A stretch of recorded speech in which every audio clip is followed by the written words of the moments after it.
Sir, saan naman kayo saan naman kayo maghahatak ngayon? Ah, sino? Kuya, si Kuya. Kuya, tanungin lang natin. Kuya, pwede kita ma-interview sandali, Kuya? Ay, Kuya. Pwede ka na sumunod, sir.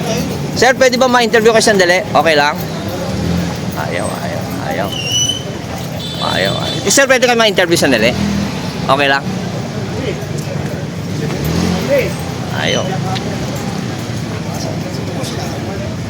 Kuya, si Maverick po ako. Si Maverick. Si Maverick po. Celebrity po ako. Vlogger din. Kuya, tanong ko lang. Kasi residente rin ako dito eh.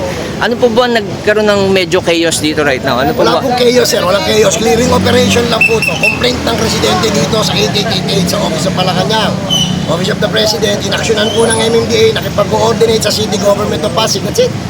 So, ganun. So, ano po yung body complaint? Valid complaint po yun kasi in-analyze po namin, kinausap ko si Kapitan kung ano yung may mga one-side parking exempted. Yung wala sa ordinansa at walang one-side parking, illegal po yung parada nila. Lalo na yung mga kotse na nakasampa po sa gutter, bawal yun. Dahil daanan ng tao yun, hindi daanan ng sasakyan. Paano po yung mga, may nakita po ako isang nagtitinda, tinanggal nyo rin po. May nakita kayo? Yung nagtindahan dito, yung mga nagbebenta. Yung mga nagdatindahan dyan, tinatanggal natin yun. Pero kanina naman, first offense, pinaalis na muna natin. May mga circumstances po na yung mga nagtitinang ganyan, pagka may event, minsan inaalaw ng barangay yan, isang araw, dalawang araw, may mga event lang, katulad ng Valentine's, yung mga ganito, yung mga araw ng mahal na araw, baka pagbigyan. Pero yung everyday po, natitindahan mo yung bangketa, and that is bawal po. Ordinansa po ng MMDA at ordinansa po ng Pasig. Okay. So sir, ibig sabihin, even sa labas po ng village namin, may mga nagtitinda mga fishbowl doon. Labas at loob ng village, basta consider sidewalk, public road, bawal. Yung sinasabi pong private, aminado po ang lokal na pamahalaan, private subdivision. Pero may donation na po ang kalsada, public road at sidewalk.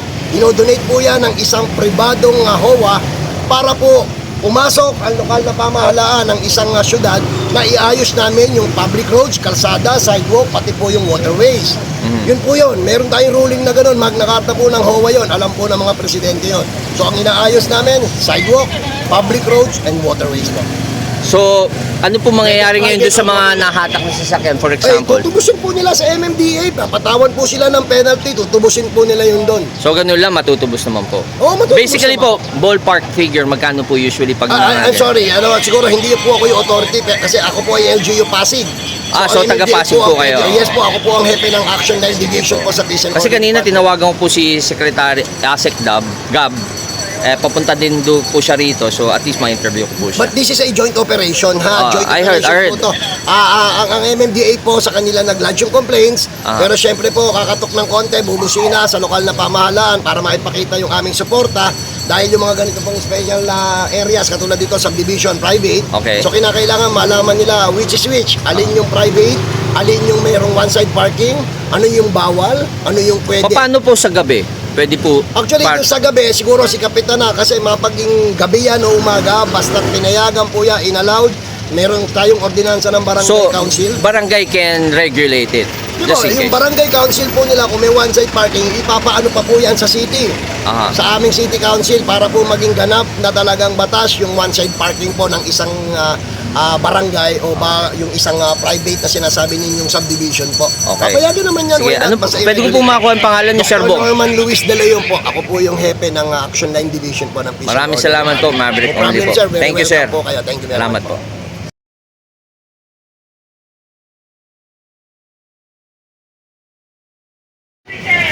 So, kuya, matanong lang kita, sama kita sa vlog ko. Saan ang next operation nyo naman? Within Pasig pa rin ba? Rosaryo pa rin.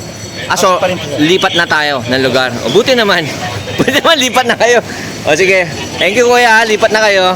O, palipat na sila ngayon. O. So, sir, lilipat na po kayo? Para makita niyo po yung Sige po, sige po, sige po. Pwede lang, pwede lang. Oh, okay lang. Maverick po ako. Salamat ha. Thank you, no problem. So, saan po tayo ngayon mag-ooperate? Siya na yung susunod natin dito. Sa yung susunod daw, sa yung susunod? Araneta Street po. Aranesa. O, Sige sige may po. mga complaint. Tapos tingnan natin kung kayang pagbigyan po, pagbigyan natin. Pero para matuto lang. Pag hindi po, bigyan natin ng notice at paulit-ulit. Kasi naman po, ako naman, hindi naman po isang sasakyan ko nung lumipat ako dito. Tsaka 20 years na ako Pero dito. pwede po kayo maghanap dito. Actually, marami ditong one-side parking. Opo. Kahit hindi nyo naman po tapat, pinapayagan ko usap ko si Chairman Leasing. Opo. Basta po may one-side parking, katulad niya, may mga allocation. Pwede po yan. Sige Walang po. problema.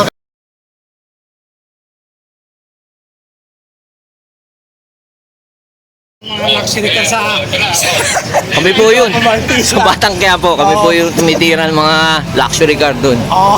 Oo. So ngayon po, papunta tayo ng Araneta Street, General Araneta. So chinecheck po ng LGU natin, Saan yung barangay? saka ng MMDA. ng tao, ginawa tambakan ng basura, Oh, yan. So- pangandahan ng motor. Tama po ba yun? Barangay. Kung sasabihin nila ang escape nila private, opo, private po talaga. Pero nakadonate po sa city yung kalsada, bangketa, public road para magawa natin, para din sa kanila, maayos na daanan in case of emergency. Yung mga bata, Okay, nasa si Sir Gab. mga emergency vehicle. Okay. Nasaan na si Boss Gab natin? Kasama ang mga Coast Guard. Ayan na. Oh, yan. Okay, so nandito na si Boss Gab. Boss Gab! How are you today, boss? Iba talaga So- sing-sing na to eh. Sorry boss na-istorbo ka. Kasi nasa village ko kayo eh. Kaya tumawag ka agad ako sa'yo, kinabahan ako eh. So kasama natin ngayon si Asik dito. For Gab. information lang, ha? Kinokontest nila dito private eh. Wala tayong problema. Aminado po ang lokal na pamahalaan ng private ito. Pero ang problema ay yung ginagawa nilang illegally park doon sa mga hindi nakadesignate at wall-side parking. At yung mga nilalagay nilang mga sasakyan, ang kalahati ng sasakyan nasa sidewalk. Ini-inform ko lang po ang Barangay San Antonio. Private po ito, okay lang po. Pero ito ay donated sa City of Pasig. Ibig sabihin may karapatan, authority kami na itong kalsada ay ayusin, pagandahin at gawing maligtas para doon sa inyo. Sa kanila. Boss, question. Para medyo gumaan tayo. Pwede bang, di ba sabi nyo, dinonate ng barangay sa city? Yes. Pwede ba tubusin ko na lang ito ng pambabayad Ay, ko? anak ko, wala akong Pwede ba problema. tubusin ko na ngayon? Pero baka po pwede, ako na po ang bahala tumubos. Hindi, biro lang boss kasi medyo mainit eh. At least napalamig ko lang. Yung sa amin lang po, naano rin naman kami, nag-detention din naman kami. Ah. Actually, papasalamat nga kami sa MMDA. Okay. At sila yung umaksyon ng 8888 na imbes na kami sa lokal na pamahalaan. Aha. Kaya nagpapasalamat ako, gumawa ng joint operation, no? Nagbalik yung ating mga kasama talagang Aha. dati. No, ang atin lang mong po, Tsaka ang lakas nyo boss, napapunta nyo si Asik dito. Pag po talaga niya, bisa nga ninenervous ako pagka wala yan. Ito bagong-bago pa yung sapatos ni Asik. Nakita niya. Bagong linis lang yan. Sinuot niya para dito na sa operation nyo. So, yun lamang po. Yun lang naman ang Sige, maraming salamat. Naintindihan ko po naman. Assistant po kami sa- Naintindihan ko po naman yung gusto ng LGU. At syempre, naintindihan ko rin MMDA. At sa akin lang kasi, boss, sana yung nag-complain, kinausap yung chairman para hindi na umabot sa ganito. Well, apparently kasi, pag mga ganong complaints, like presidential complaint Yeah. from 8888, indicated naman doon actually, nakalagay nga doon, ilang beses na sila nag-complain sa barangay. But Oh. unfortunately, I don't want to name, drop Names, names, yeah. pero isa rin sa kino-complain kasi po talaga, yung barangay, Ah, na ganun? hindi uma-action. So, I don't want to elaborate further, but siyempre, tayo naman, kung ano ang bumabang complaint, kailangan natin tugunan yan. So, that's why I said, no, if ever naman na sinasabi ng barangay, let's say, meron silang arrangement or whatsoever, ordinances, approved city ordinances, then they should be the one to inform the public and their Okay. constituent. Pero tama nga si, no, ang ating lokal na pamahalaan, ni Sir Bong, na if it's donated, the government has the right talaga to implement traffic rules and regulations, as well as nakikita naman natin may mga designated no parking zones, Aha. may mga designated parking areas, yun nga lang hindi nasusunod, at makikita naman natin medyo masikip ang kalsada tulad ng dinadaanan natin coming from Shaw Boulevard, Yeah, sure. tagos ng Estancia, talagang kaliwat kanan may mga parking yan. So I think it's about time na ayusin din naman natin kasi Pasensya na, Asik, medyo na-storbo ko. Alam ko napakamahal ng oras nyo. Napakamahal ng oras nyo. So at least, sir, di ba? At least maayos natin. Tsaka sana, tawagan nyo ako pag may operation para at least mailipat ko muna yung kotse ko. Pwede ba yun? buti na lang Seiko. Oo. Sige. Thank you, boss, ha. Salamat.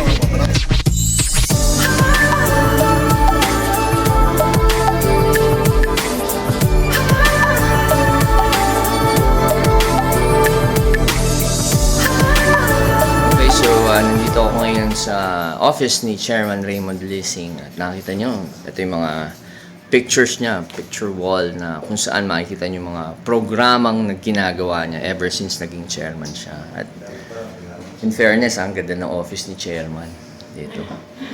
Diba? Ayan, kasama pa rin natin siyempre si former Kagawa June. Kasama natin kanina. Kagawa, ang ganda ng office ni Chairman, ah. Ayan, oh. So, meron tayong picture siyempre ni Mayor Vico. At yung pogi namin chairman, batang-bata. Siyempre, congressman at si president. Guwapo talaga dito. Chairman Raymond Leasing in the house. Chairman, how are Ano you? mapaglilingkod ko sa'yo? Hindi, Chairman, kasi nagkaroon tayo ng konting kaguluhan kanina. Gusto ko lang makuha yung side mo. Kasi na-vlog ko eh. Oo. How are you, Chairman? Pero before that, Chairman, ganda ng office mo. Pang presidente itong datingan ng office mo. Hindi ko office to, pinahiram lang ng taong Tatakbo ka na bang Vice Mayor next time? Pwede. Hindi pa.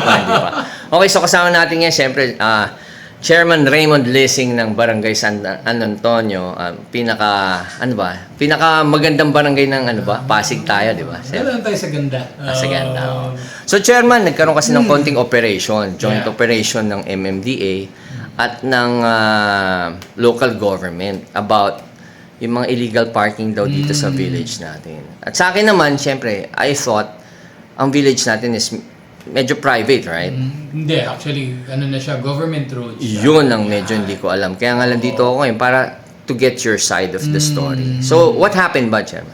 So, apparently, nagbunga ito dahil sa isang complaint sa 888. No? Nagbunga dahil sa isang complaint. Yeah. Isang complaint sa 888. Rumekta ng Malacanang, Chairman, di ba? Okay. So, naturally, ang laman ng complaint is yung mga bangketa actually na Bangketa. nasasampahan na talaga ng mga Sasakyan, okay. So,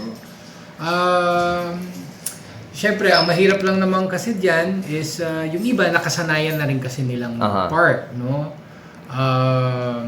So, action-reaction, yun po ang nangyari And, kanina. well, not for anything, sabi nga ni Kagawad Jun kanina, syempre, we try to balance, di ba? Yes. Way, if there's a Oo. complaint, syempre, kakausapin din natin yung kino-complaint at syempre, yung nagko-complain. At ang problema yata, sabi ko nga kanina habang nagvo-vlog ako nung sa gitna ng kaguluhan, baka sana kinausap naman muna kayo ng personal at para at least naayos na hindi nagkaroon ng ganitong medyong chaos, right? Yes. So, naintindihan naman kita diyan, no? And yeah, that would still be the best The best, di ba? solution sana or avenue, no, that we Avenue. can take. Yeah. Although syempre may iba talaga rin medyo Yeah. mahirap din kausap. Oo, totoo yan. Pero again, babalik pa rin tayo dun sa pagbalanse. Pagbalanse. Pagbalanse. Which is, I really understand your point there. Na, I heard pa nga, pati daw kayo nakasama sa complaint. Yes. Dahil hindi nyo Oo. inactionan. Oo. Siyempre, I need to get that side. That's why I'm here. Tayo naman, hindi naman sa unfair naman sabihin, no, na hindi naman natin ina-actionan. Yun nga, di ba? Kilala nyo rin naman ng tayo, Yes. pagkatao rin naman natin. But, end of the day, kasi what we want lang naman is harmony. Harmony. Diba? Which is true. Greater good pa rin eh. Yeah. Greater good pa rin naman tayo. So, kung kaya naman mapag-usapan, Yes. kung hindi naman masyadong nakakaabala, Pag-usapan na lang. pwede pag-usapan na. Yes. Especially tayo, very tight-knit naman yung Yeah, community. community eh, natin. diba? So, Tayo nga lang ang residente dito sa business district dito Correct. sa Ortigas. Oo. Tayo lang rin naman. Tayo mag-usap na lang. lang sana, 'di ba? Oo, kaya nga minsan kahit may mga parking issues, no. We try to solve the parking issues on a per area basis. Kasi minsan depende rin sa magkakapitbahay. Eh. Yeah. May magkakapitbahay ng maayos yung Makisama. pakikisama nila sa isa't isa. So sila mismo nagkakaroon ng bigayan. Yeah. Meron din ilang areas na meron ding stubborn. Na hindi naman natin mamasamain yun. Ganun talaga siguro din ng personality. Di ba? Okay. Okay. So at least naman, naayos today. Medyo meron ngang na-warningan, pero may iba rin na talaga naabala, nadala yung mga sasakyan nila at mga ibang kasangkapan sa MMDA. Ang mahirap kasi, di ba, kawawa naman yun. Tutubusin nila, tas yung abala na pagbalik ulit. Diba? Pero as much as possible, at least, Chairman, thank you for your time. At least nakuha ko yung side nyo na ina-action na naman talaga. Kaya lang dito kasi I know na talagang you're an action man. Thank you. Kaya nga, hopefully, I know, sana pwede ka maging mayor na ng Nako. Pasig. Diba? Total, patapos na naman si Vico, diba? Last term niya, diba? Hawad. So, at least, Chairman, kung tatakbo ka, konsehal man o mayor, nandito lang ako. Susuporta ako sa'yo. Trabaho muna tayo talaga. So then again, guys, siyempre, Chairman Raymond Leasing ng Barangay San Antonio. Maraming salamat, Chairman. Thank you. Sa paglilingkod Thank you. nyo. At least naayos natin today. Thank you, Mabel. Thank you, Chairman. Only